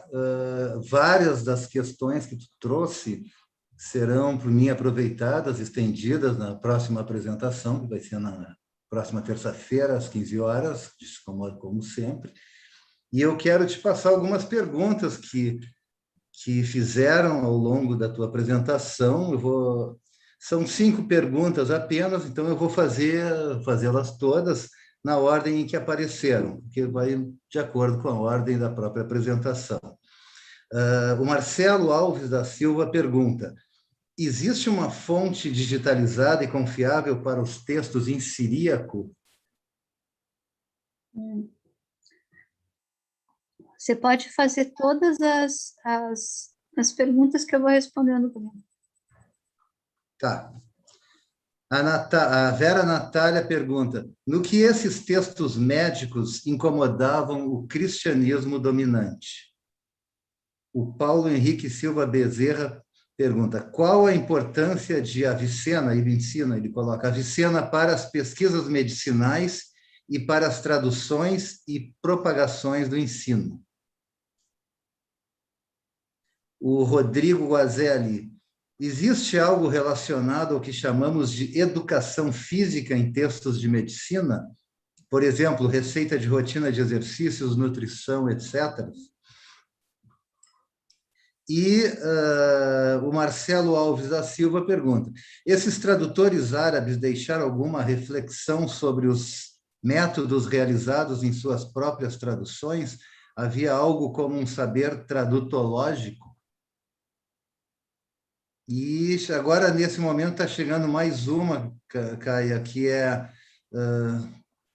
qual a sua opinião, a opinião da professora Carlinda, sobre a tese de que o Ocidente cristão foi um período de trevas na Idade Média? Já vi isso ser defendido mais de uma vez no curso do IC Árabe sem a civilização islâmica. É isso aí. Tá. Então, assim, sobre fontes do siríaco, você sabe que até aqui na URGS eu já tive a oportunidade de compulsar alguma coisa ali na Biblioteca Central, mas eu não sei nem te dizer sobre o que se trata, porque eu não sei siríaco, né? Eu acho que na internet a gente encontra de tudo que existe de documento digitalizado, é extraordinário. E tem vários grupos de estudos. Deixa eu ver até, vou te mostrar uma coisa bem interessante. Deixa eu ver se eu acho agora aqui, de relance, se eu consigo achar. É um estudo sobre uma professora que trabalha justamente com línguas antigas desse plot, ela, do Oriente, né, o siríaco, o aramaico, outras dialetos do aramaico. Ela é extraordinária, e ela estuda sobre o céu, né, como essas pessoas lá entre Tigre e Eufrates, como elas viam o céu, né, no período medieval que nos concerne. Se você me mandar um e-mail, eu posso mandar a bibliografia, que eu não vou conseguir, acho que, achar aqui imediatamente essa obra, que é tão interessante. Achei! É tão interessante. Olha que maravilha isso aqui. Ah, não é essa daqui. É outra professora, mas essa também. É da Ana Caioso. Não sei se você consegue ver. Aparece ao contrário, né? Não, está aparecendo bem. É? Tá. Lê o título, Caia. Tá, as imagens do céu do Oriente na Idade Média. E aqui tem uma série na bibliografia, se você quer ter acesso a obras em siríaco, você vai encontrar uma bibliografia aqui dela, ela capricha, né, em árabe e adjacências, né? Tá. Então, assim, depois eu posso mandar aí o nome da outra professora, que eu agora não vou conseguir me localizar, né? Mas é interessantíssimo, tá? Diga. A outra pergunta agora eu achei que eu ia lembrar, não lembrei mais. No que os textos médicos incomodavam o cristianismo dominante? Não é o fato deles serem médicos, é o fato deles estarem suportados numa filosofia. Por exemplo, vou te dar um exemplo. Por que a Hipácia, que era uma grande matemática, foi morta de uma forma extremamente violenta? Porque ela era uma neoplatônica. Ou seja, essas ideias, esses saberes, eles não estavam soltos. Não existe essa... Nós temos esse hábito de secar o conhecimento até os ossos, né? E achando que essa perspectiva da fé ela não se mistura com a ciência propriamente dita. Não exatamente, né? Porque muitos desses antigos, outro exemplo, o próprio Galeno. Qual é a diferença entre Galeno e Aristóteles? Galeno, ele tem uma perspectiva de um Deus que opera segundo fins, ele sempre opera pelo melhor, né? Ele tem uma visão um tanto quanto neoplatônica, diferente da de Aristóteles, né? Eles divergem significativamente nessa perspectiva, né? E o esforço dos medievais é no sentido de cristianizar esses saberes, ou seja, aonde aquela ciência se ancora, quais são os pressupostos teóricos onde elas se ancoram. Elas são compatíveis, por exemplo, Aristóteles, ele prega a eternidade do mundo, o mundo não foi criado, né? Como é que você adapta, como é que você consegue domesticar esses autores dentro de uma perspectiva cristã? Né? Por isso que, então, não é a medicina, porque é uma medicina de cunho filosófico, ela se ancora no substrato teórico que muitas vezes é incompatível, precisa de toda uma arquitetura, né? Um jogo de cintura para conseguir se acomodar com os pressupostos do cristianismo, por exemplo, e não só do cristianismo. Não sei se eu respondi. Sim. Vamos seguindo, então. Só anotou, não, né? Deixa eu te trazer a próxima. Qual a importância de Avicena para as pesquisas medicinais e para as traduções e propagações do ensino? Assim, ó, Avicena é extraordinário, gente, por causa que ele não foi um prático, ele foi só um teórico. Ele era um homem de corte. Ele se meteu em tantas confusões que ele vivia fugindo.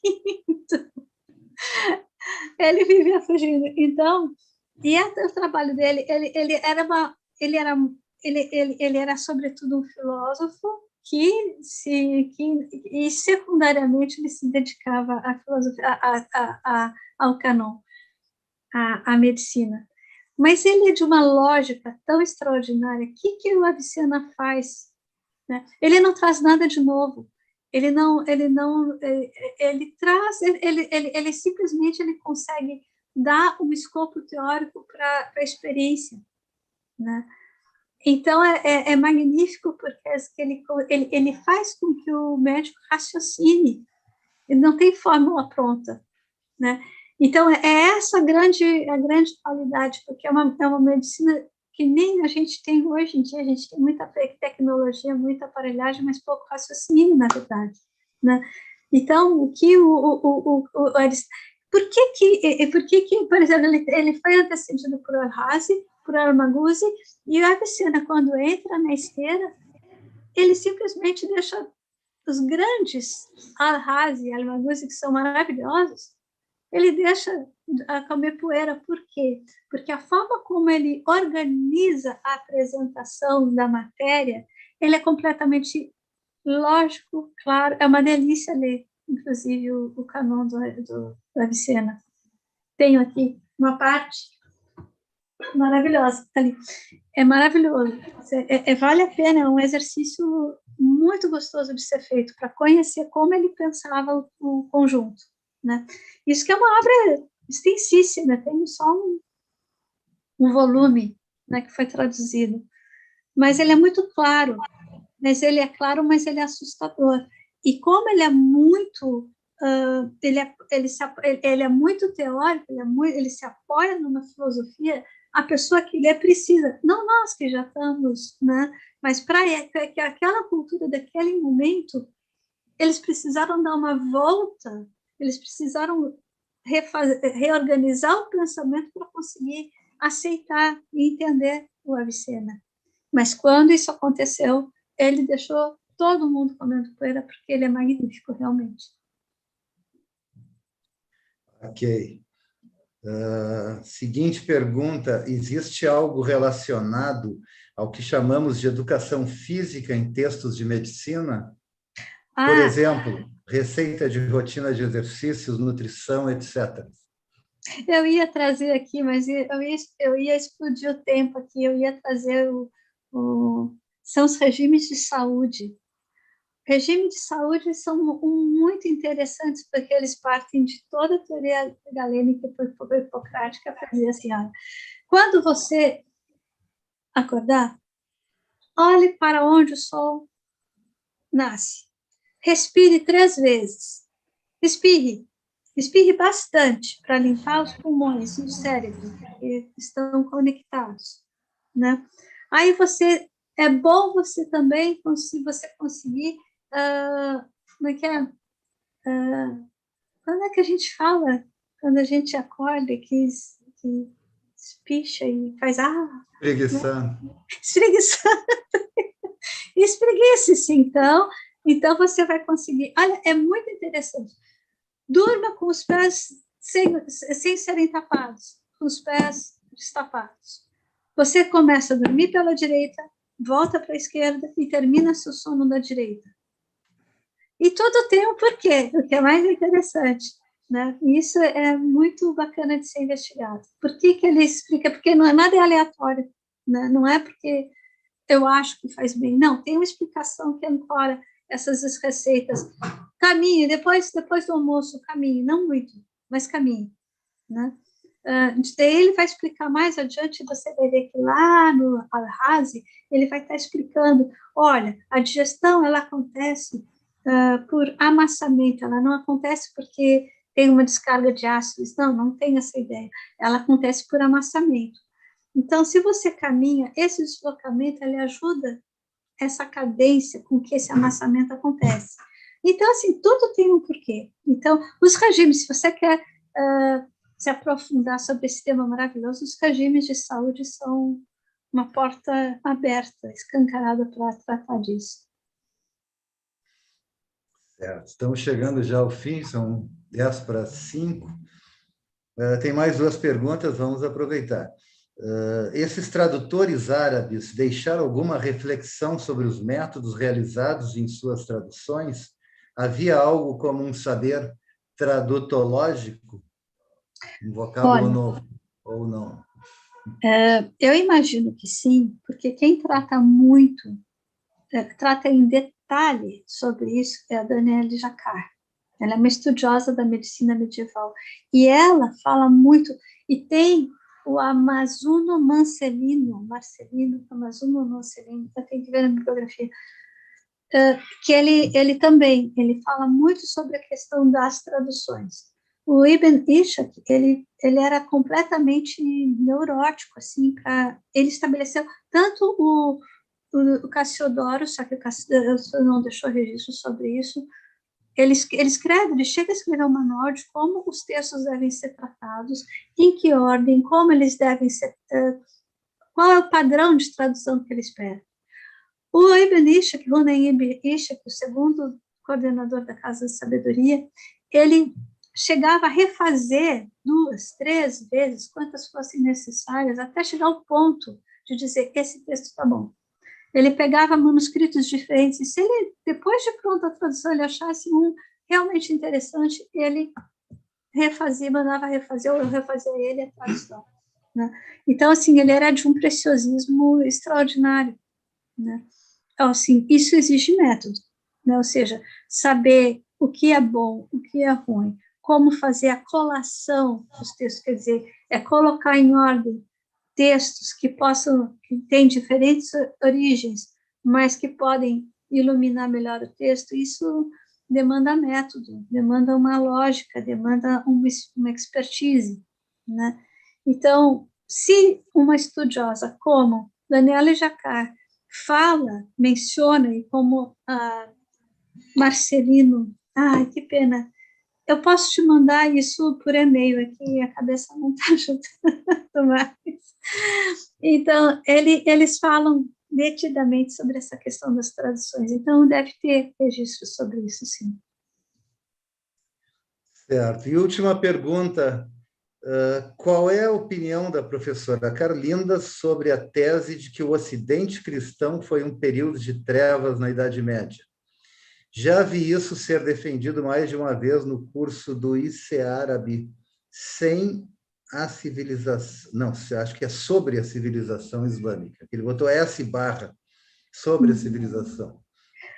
Eu acho que depende do lugar de onde você olha para trás, né? Se você olha a partir do que a cultura árabe proporcionou, é possível que você chegue à conclusão, puxa, como eles demoraram para acordar, né? E eu, particularmente, não acredito dessa maneira, eu não acho da mesma maneira. Eu acho, é claro, que as culturas se desorganizam, se desfacelam, os laços, né, a tessitura social, ela passa por momentos em que ela se desfaz, mas para se transformar em outra coisa, né? Então, como eu disse, eu apelei para o John Riddle, que diz, não se pode ver a medicina desse período, e isso vale para qualquer outra área, a partir do que foi realizado depois. É desonesto isso, né? Você não pode aquilatar o momento presente a partir do que vai ser no futuro. Tu tem que ver aquele momento que foi produzido. E ele diz, olha, em termos de farmacologia, o que é importante em fármacos? É você conseguir descobrir experiências novas, propriedades novas, opções diferentes e mais efetivas. E isso eles fizeram. Eles usaram tudo que eles tinham ao seu redor para compor medicamentos, né? E isso exige habilidade, exige técnica, ou seja, eu vejo pela horta, eu estou tentando há horas fazer plantação de alface e não consigo. Ou seja, isso é habilidade, tem que aprender, desde coisas mais simples, ou seja, você fazer um jardim potager, como eles chamam, que é o jardim que você... que é a horta, você tem que aprender, é uma técnica. Então, assim, quantos a Europa se pintalga de mosteiros, isso é uma produção cultural de alta relevância, isso é um momento de reflexão que uma cultura inteira está fazendo acerca de si, né? É um solipsismo absoluto, você ir para o meio do mato e ainda assim produzir cultura, olha que coisa fantástica, se você está no meio de árvores e está sem nada, em quilômetros, você não tem nada além de mata, e tá fazendo tradições. Se isso não é excelência, não sei o nome disso. Isso é excelência, né? Mas é que a gente tem muita dificuldade em entender o outro, a gente quer que o outro sempre obedeça a parâmetros. Isso vale também para nós em relação ao passado, né? Eu acho que foram extremamente... É por isso que a gente gosta da Idade Média, porque eles foram magníficos. Mesmo quando eles são bárbaros, eles são geniais. Então, enfim, é um amor total. Não tem nada de ruim. Encerrando, então. Então tá, professora Carlinda Fischer Matos, muito obrigado pela excelente apresentação e os esclarecimentos. Lembrando que o pessoal que está aqui na sala do Zoom, que permaneça, a gente vai dar continuidade depois, antes de liberar o nosso público, a quem agradecemos também pela participação, pelo interesse, pelas perguntas, sempre há perguntas interessantes. E lembrando também que na próxima, sempre terças-feiras às 15 horas, na próxima terça-feira eu vou apresentar sobre a Universidade de Paris do século XIII, já antecipando que eu vou invadir um pouquinho o século XIV, mas sem problema, se entrar no século XIII, na escolástica medieval. No dia 25, o professor Sérgio Ricardo Strefflin, vai tratar de dois grandes nomes, o Tomás de Aquino e Marcílio de Pádua. No dia 1º de junho, a professora Rita de Cássia Campos, e no dia 8 de junho, o professor Edson Cruxem vai concluir essa extensão, né, tratando da Universidade de Coimbra, e lembrando também que esse evento é promovido, pelo Grupo Medieval Vés e Capiches, pela FACED, Faculdade de Educação da Universidade Federal do Rio Grande do Sul, e pelo Laboratório de Estudos Medievais da Unicamp de Jaguarão, Unipampa de Jaguarão, e sob a coordenação do próprio professor Edson Cruxem. Então, a todos vocês, muito obrigado, e até a próxima terça-feira, no mesmo horário, estaremos todos aqui reunidos. Muito obrigado. Encerramos a aula.